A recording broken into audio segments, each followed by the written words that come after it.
Hey everyone, here's the latest update from PlayStation at 7:19 p.m. The good news is that PlayStation has now restored its network services after today's unexpected outage.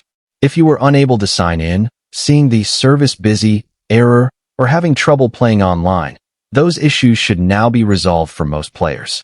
We know how frustrating it is to finally have time to play, only to be stopped by server problems. Thankfully, this wasn't an issue with your console or your account. It was a PlayStation network issue, and Sony has now fixed it.